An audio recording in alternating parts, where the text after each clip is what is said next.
Subdivision 3ல show தட்னா prove தட்னு அர்த்தம். என்னதை ப்ரூவ் பண்ண சொல்லியிருக்காங்க? Number of A cross B. நம்பர்னா இது வந்து n of A cross B. அப்போ ஏ கிராஸ் பியில் எத்தனை ஆர்டர் பேர் இருக்கோ அதை கவுண்ட் பண்ணி எழுதணும்னா அதுக்கு பேர் தான் n of A comma A cross B. இப்போ சப்போஸ் இப்போ நம்மளோட ஏ கிராஸ் பி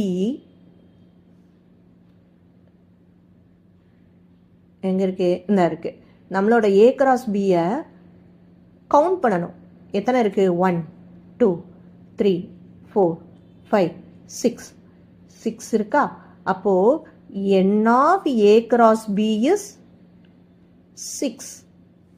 நெக்ஸ்ட் எனக்கு இருக்காங்க n of B cross A. அப்போ பி கிராஸ் ஏவோட ஆன்சர் எத்தனை ஆர்டர் பேர் கிடைச்சிருக்குன்னு செக் பண்ண போகிறோம். பி கிராஸ் ஏயோட ஆன்சர் இங்கே இருக்குது 1 2 3 4 5 6. அப்போ 6 எலமெண்ட் கிடச்சிருக்கு. ஓகே, நெக்ஸ்ட் என்ன கேட்டிருக்காங்க?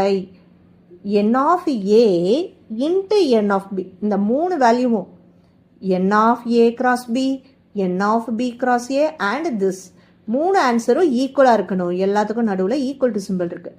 அப்போ எல்லா வேல்யூவும் ஈக்குவலாக இருக்குமான்னு கேட்டிருக்காங்க. ஓகே, இப்போ நமக்கு இந்த ஆன்சர் வேணும். அப்போது என் ஆஃப் ஏ எங்கே இருக்குன்னு பார்க்க போகிறோம்.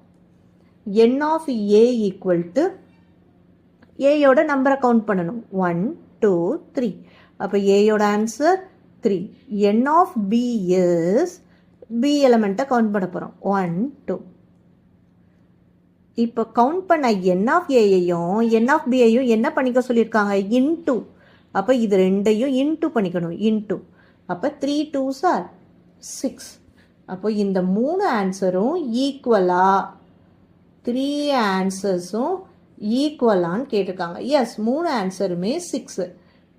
ஸோ இங்கே 6 கிடச்சது, இங்கேயும் 6 கிடச்சது, இங்கேயும் 6 கிடச்சது. So it is true. இதுதான் ஆன்சர்.